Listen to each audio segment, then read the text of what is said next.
What's the meaning of beta decay?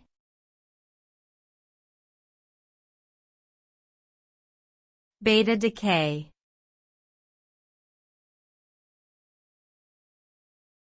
Beta decay.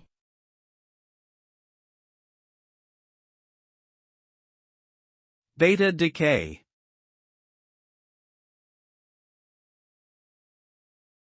Beta decay.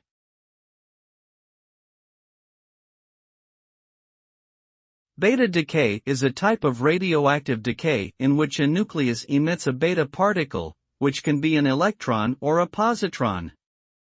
During beta decay, the number of protons and neutrons in the nucleus changes, which can transform one element into another. This process is governed by the weak nuclear force, one of the four fundamental forces of nature. Beta decay plays a crucial role in nuclear physics, astrophysics, and medicine. For example, it is used to understand the structure of atomic nuclei, to date archaeological artifacts, and to treat cancer using radiotherapy. Beta decay is an essential process in our understanding of the universe.